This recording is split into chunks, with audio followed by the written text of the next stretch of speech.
Hey everybody, welcome to Mossback, the official podcast of the Mossback's Northwest video series from Cascade PBS. I'm Stephen Hegg. And I'm Knute Berger. And today we're talking about clams. Gotta go for the chowder, for sure. What else? One of the Pacific Northwest's most beloved foods, clams show up everywhere, from thousands of years of aquaculture. For thousands of years, people have modified the environment to open up more space for clams. To one of Seattle's favorite restaurant chains. The clam entree, clam nectar. Okay, so should we get a clam? Full clam. Not to mention my own childhood. And of course, we dug for razor clams. They're such a big part of our culture here. If you haven't already seen the video, take a few moments to watch it. It'll make this conversation more interesting and relevant. You can find the video in the show notes, but for now, let's dig in. Excuse me, mister, what do you have there in your bag? Oh, nothing. Looks like a gooey duck to me.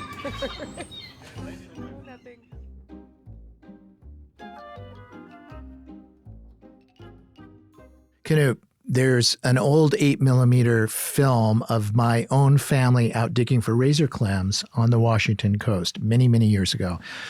You know, with razor clams, you have to be quick. When you see that spout, you start shoveling like crazy. So you see my mom in her plaid Filson jacket, you'd be so proud of her, digging a hole with this small collapsible army shovel, then getting on her hands and knees and reaching into that hole, just running after that critter. And sometimes, you know, you need the shovel again. You got to dig faster. You have to dig in another direction. That's where you see me and my little brother Keith grabbing the shovel and running off with it just as she needs it, because we want to dig razor clams too. It's a memory that is so close to me because I can almost smell the seashore, and then the memory of going home with buckets of clams, whether they be butter clams or razor clams. So clams definitely are a part of my very early experience and my very early culture. You know, it's interesting. I mean, you're not alone in the love of clams and razor clams. I mean, it goes back as far as recorded human history here in the Pacific Northwest. Razor clams are incredibly, you know, people find them incredibly desirable. You know, you hunt clams. It's not in the same way that you hunt oysters or even hunt mussels, because they're running away. That's right. It's not a passive experience. Exactly. You've got to go for it. It's a chase. It's a challenge, you know, like your mother, you know, getting that shovel and digging fast enough. Can you beat the clam? I found some statistics that I thought were really interesting from the Department of Fish and Wildlife in Washington, because as we're recording this, they've opened the razor clam season.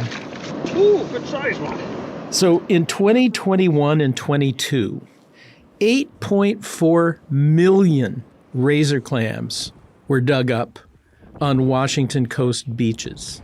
On a Friday night, down here at the beach, razor clam. So people went out to Mo Clips. They went out to Long Beach. I mean, 8.4 million. And this represents hundreds of thousands of clamming trips. You know, because people can go and they might have a limit of 15 clams. Right. That's going to do it today for us, guys. We got our limit. But it's also one of those things that if you don't know what the delicacy of razor clams is, it's something that could completely escape you. My spouse knows how to fry these razor clams, and it's unlike anything I've ever tasted. So yeah. It's right there. It's the bounty of the Northwest. And the fact that it's free is also compelling, right? Well, there's an old adage you bring up in the video, quote, "When the tide is out, the table is set." Do we know where that comes from? I don't know where it comes from, except that I know that expression was used in the pioneer period, and I'm sure they picked it up from Indigenous people because so many were reliant for much of the year on what they could harvest from the sea. You know, smoking clams was part of preparing food for winter. It was part of trade networks. They would build these long ropes of smoked clams, necklaces almost, you know, and these were traded beyond the Cascades into eastern Washington. So the vitalness of this resource was recognized from time immemorial. I mean, for people who lived in coastal saltwater areas, shellfish were pretty ubiquitous. The people that were here before the settlers came knew about it. The settlers quickly found out about it. It was a cheap source of very healthy food, right? Protein. Did clams provide almost a life-saving resource for people like the Denny Party and other early settlers when they came, just as Dungeness crabs did to some of the explorers who were exploring the Washington coast? Yeah, I mean, there's a great story about Roland Denny, who was the last surviving member of the Denny Party. He lived into old age, died in the late 1930s, arrived with his family at Alki Point, cold winter day of 1851. Roland Denny was just an infant. He was only a couple months old, maybe a little older. And I'll read you a bit from Roland Denny's obituary. On arriving at the Alki home, the mother had to wean her babe. There was no milk to be had, but the baby was nursed to rugged boyhood on clam juice. So the mother was ill and having trouble nursing. And the Duwamish women who met them had a solution for that. So it was obviously a known thing. And as this newspaper article points out, Roland Denny grew up, had a robust boyhood. I think there was a sense that clams were not only free, they were available, you could find them, but they were extremely nourishing. And, clam nectar, clam juice, there are people who still drink it today. Oh, yeah, I think I know one of those people who drink it today. We'll get to that a bit later.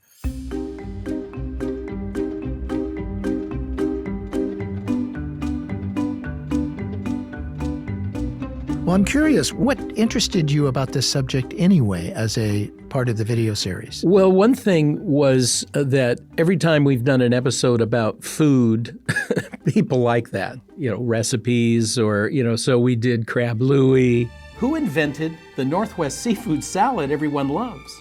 Who invented crab louis? We did the native oysters, the Olympias. It became a major industry, but it was so tiny that you could hold it between your fingers. Meet the mighty Olympia oyster. In writing stories about Northwest archaeology, you're often led to information that's derived from shell middens. And left the evidence in old repositories of dining debris we call shell middens. Which are basically refuse pits, but some of them are thousands of years old.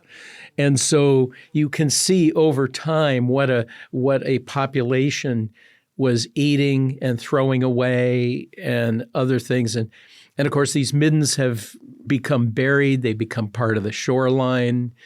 So I was kind of thinking about doing a food episode and thinking, well, clams would be interesting because a very high proportion of these shell middens is made up of clam shells.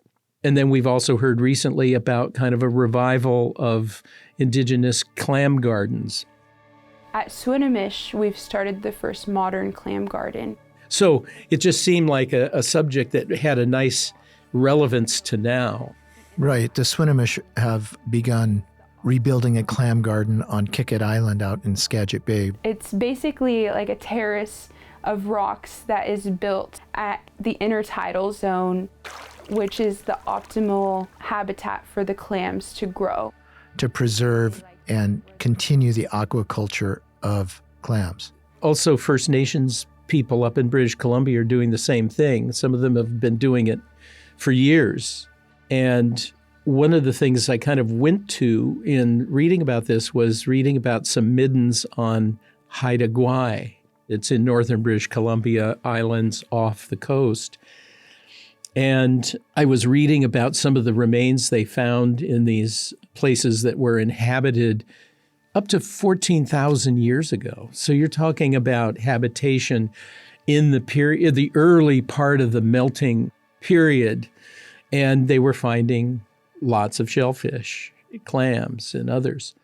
And that reminded me of a sculpture by a Haida artist that captures the story of a Haida origin of humanity myth. And it just kind of hit me, here are people who have a story about the first men being found inside a clamshell. Humanity springing from inside a shell. Yeah, very specifically a clamshell. Apparently, Raven finds this clamshell on the beach and notices there are these wiggling things inside. And so he basically opens it up and pulls these creatures out, and these become the first people.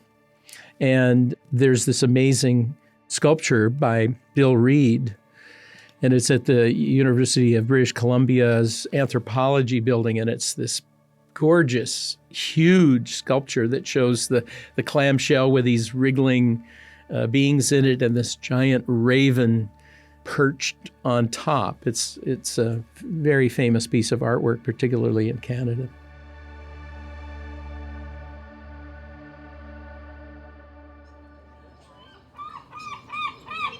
So the weather's nice enough we could eat outside today, maybe here. Speaking of the importance of clams and other shellfish, of course, one of the most iconic Seattle seafood restaurants has long been Ivar's. How long is the pier down at Ivar's? And a discussion of clams wouldn't be complete without mentioning Ivar. Have you been to Ivar's restaurants over the years? Were they a staple of yours? Oh, yeah. Yeah, absolutely. We would go out to dinner there. I used to work across the street from Ivar's Acres of Clams on the waterfront when I was editor of Seattle Weekly. And if I was getting stressed out and had had too much coffee, I would sometimes run under the viaduct, go to the takeout bar there at Ivar's and get a big cup of clam nectar, hot clam nectar. And I love it. I thought they stopped making it, but maybe they still sell it here. You mean the Clams would stop making it? No. And we went down to Ivar's just the other day. Our producer, Sarah Bernard, accompanied us, and it was a very cold but very nice sunny day, and we went down to Acres of Clams. This is very exciting. I'm going to have my first ever clam nectar moment here. So you had your clam nectar, and we ran into some people who were Mossback fans, but also fans of clam nectar. What does that phrase, acres of clams, mean to you? Lots and lots of undisturbed and always available clams. Have you ever had clam nectar? Yes, it's amazing. What does it do to your mind and your body? It totally clears it and makes you smarter. Is it the nectar of the gods, so to speak? Yes. It was good for the Denny's, It's good enough for the rest of us. Well, speaking of clam nectar tonics, as you pointed out in the video, apparently it was suggested that it might be an aphrodisiac. I don't know if you have personal experience or if you do know where that idea comes from, or is that just part of the hype? Yeah, well, Ivar, you hear that about shellfish. You hear it about oysters. Sure. You hear it about clams. And Ivar had a thing that he used to say where, if you had more, I can't remember exactly but it was basically, if you drink more than one cup, you must have written permission from your wife. If you drink clam nectar, then really by Hector, you'll feel something new that you never felt before. Your eye will be brighter, your step will be lighter, and love and true romance will knock at your door. I mean, the reason we talk about Ivar Haglund and clams and seafood in general, but certainly clams, is because he was the one who revived a folk song about clams.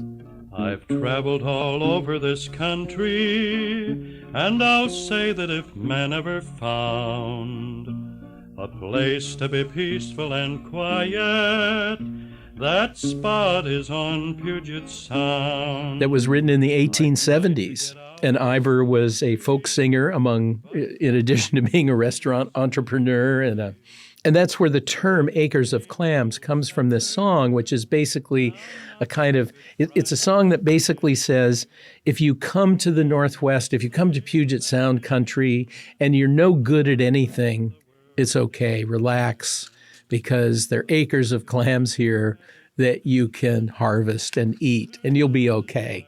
It doesn't matter if you were a terrible prospector, farmer, whatever. I laugh at the world and its shams as I think of my happy condition, surrounded by acres of clams. It's an ode to simple happiness and the bounty of the Northwest. It is. And Ivar used this to promote his seafood business on the waterfront. That chowder you get down at Ivar's, and Ivar's on Pier 54. Plunking on his guitar. Yeah, exactly. Plunking away. Happy, flavorful, worth trying and buying and eating again, you'll like it. And I hope you'll come down real soon. Did you ever meet Ivar? I did, just once. A good friend of mine, a guy I went to college with, got a job when Ivar bought the Smith Tower. He got a job putting out a little newsletter called the Smith Tower View. It was basically a newsletter for tenants of the Smith Tower to keep them informed. It was like a little inside deal. And one time we were hanging out and he had to run an errand, and we went down to Ivar's Salmon House, and Ivar was there, and I got to meet him, was introduced. And, you know, if you think about Seattle celebrities of that era, they were few and far between. We had Bobo the gorilla, you know, and, you know, Ivar Haglund was probably the most recognizable person in town. Was he crusty or folksy or? I think he could be both, you know, and I think he was a very good businessman. My meeting with him was very brief. It was sort of getting to meet him in his lair there. Yeah, he was very friendly, and he and my friend had some business to do, so they got to chatting, and then we left, you know. So it was a very brief encounter. Ivar's seafood can't be beat on Pier 54, foot of Madison Street. And here's a reminder just for you, Ivar's Fish Bar is open till 2. What was Ivar's larger contribution? And it seems that Ivar has sort of receded from public consciousness. Yeah, I mean, it's kind of amazing people remember him as well as they do. Partly it's just because the brand is still ubiquitous. You know, you can get Ivar's chowder on the ferry boat. You can get Ivar's chowder at a Seahawks game. So they've done a very good job of, you know, keeping the brand alive. I think for older Seattleites, he represents an old Seattle, you know, a Seattle where kind of a goofy waterfront restaurant guy could be a civic savior. You weren't hoping a billionaire comes along and buys a football team. You hoped that Ivar could buy the Smith Tower and put a windsock on top and save it from greedy investors. I think there was just something. He was born and raised here. He was a local product. But still typified sort of that Norwegian immigrant guy who made good. Yes, absolutely. And he was a guy who could turn failure into success by having a sense of humor. And I say you can bring the whole family and come dressed any way that keeps you and the city police comfortable. And I think people really appreciated that. He was also one of the first people to recognize that the waterfront was going to become a lifestyle place, a tourist place, not just a big busy port. You know, started a little aquarium down on the waterfront that turned it into his restaurant, and that became part of his restaurant empire. I think he was part of a very important transformation. People didn't necessarily recognize it that at the time, and he's still there.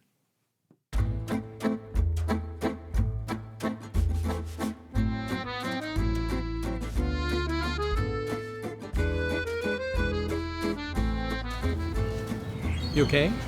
I'm wondering if a seagull just took a shit on my audio recorder. Well, but it could be. It's something that's dripping from up there, and I don't. No, that looks like seagull poo. Might be seagull poo. Okay. It's bird poo of one kind or another. A little bit of rain on a sunny day. Oh boy.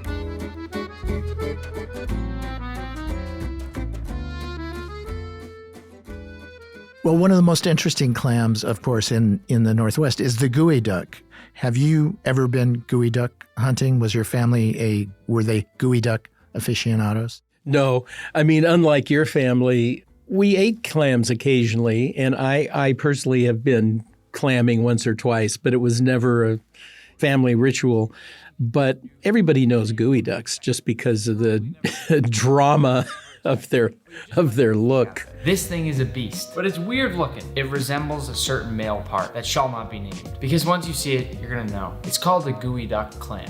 So I went to the Evergreen State College in Olympia, and our mascot is the geoduck. The fighting geoducks. The fighting geoducks, yes. The digging geoducks. And the school motto is "Let it all hang out" in Latin, "Omnia exteris."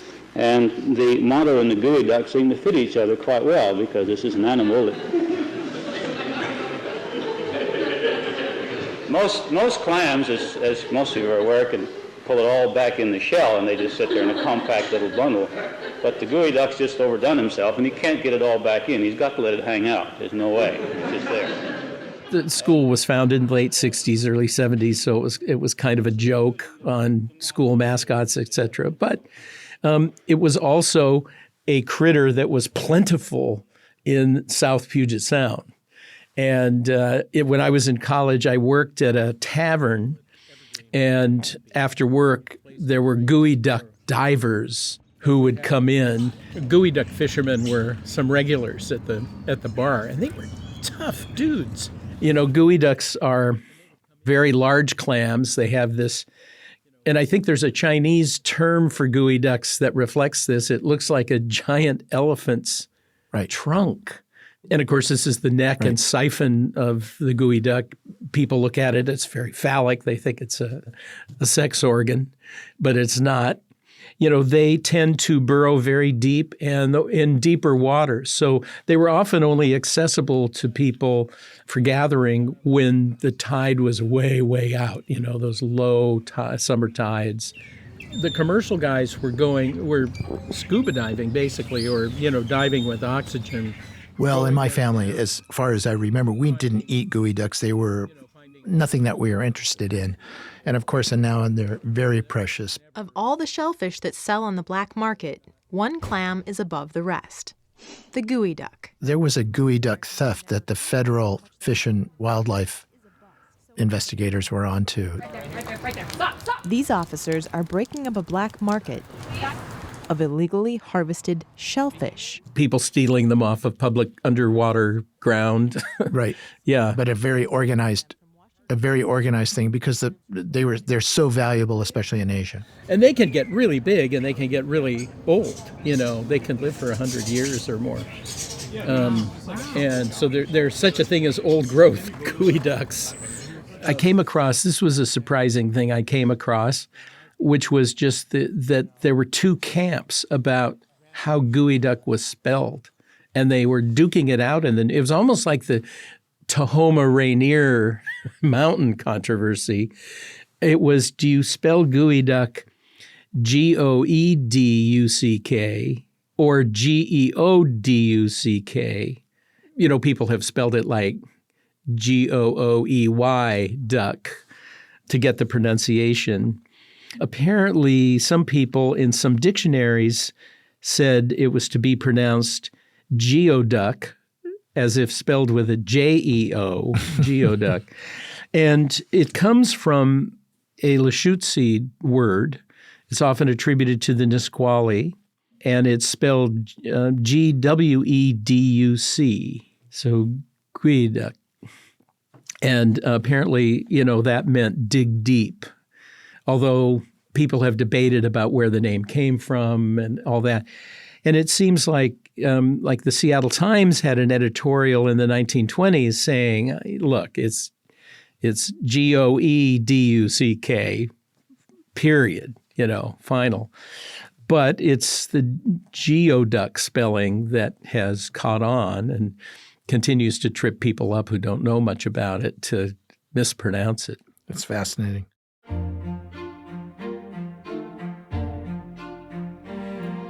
So, you know, as part of looking at how clams were part of the culture, I came across a clipping about a Chautauqua assembly that was held regularly for many years on Vashon Island. They actually named a place on Vashon Island Chautauqua because they held this event there. And the Chautauqua was based on these sort of gatherings started in Chautauqua, New York, where you'd come together for sermons and speeches and kind of like TED Talks, in the late 19th and early 20th century. And they're very popular, and they included outdoor recreation and picnics, clam bakes, things like that. At least here, clam bakes were a big deal. And the clipping I came across was actually from 1894, and it says, all the teachers of the Sound Country have been invited to visit Chautauqua and will be given a clam bake and coffee lunch in the Grove at 1 o'clock. Clam chowder, clams baked, and clam steaks will be served in profusion. Dr. Pomeroy's class has been very successful in its pursuit of the piddock, the Washington clam, and the geoduck. They have succeeded in capturing several that weigh from 5 to 7 pounds each, which will be on exhibition on Wednesday when the doctor will explain their habits and peculiarities and tell how they are caught. The epicures on the beach claim that geoduck steak excels in flavor of the finest chicken. And I think this goes back to the earliest times of hospitality, whether it's indigenous people or settlers. You see lots of accounts in the old newspapers and memoirs of clam bakes, of gatherings where the clams are kind of the food that holds us all together. Our history with clams is very colorful, but what is the future of clams in our region? Well, for one thing, clam harvests, like with razor clams, have to be carefully managed now. You have to have firm prohibitions in terms of when you can collect, how many you can collect. Not huge, but nice and tasty. So they're not unlimited. I mean, we've learned this about all of our resources, right? They're not unlimited. You can't treat them the same way we treated them in the 20th century. I mean, the big thing is climate change. In 2021, we experienced the heat dome for the first time. So it was a mass mortality for all of the shellfish across the Salish Sea. And ocean acidification is an issue for all the shellfish, pretty much. It inhibits the growth of shells. And so the trying to control those variables with aquaculture of various kinds and is very important. The revival of clam gardens is important to that. The other part, too, is if you have warmer waters, you have more bacteria. You have algal blooms that can turn clams into something toxic that will kill people or hurt people. Harmful toxins delayed the harvest for months this year. Yeah, I know the population of razor clams goes up and way down and just has to be monitored all the time because of algae blooms and overharvesting, habitat, all of the things that threaten our world. Yeah, and I think some of the habitats are disrupted by climate change. And as you say, overharvesting. I don't think there's much of a razor clam business in California anymore, for example. It's pretty much the Northwest up to Alaska. So all of those things need to be managed, need to be accounted for. I think it's just one of those things where everybody has to be much more attentive to how the knee bone's connected to the thigh bone in our environment. Yeah, to be happy as a clam means a lot of different things now than it did hundreds of years ago. Yeah, I mean, like everything else, maybe it's a little harder to accomplish.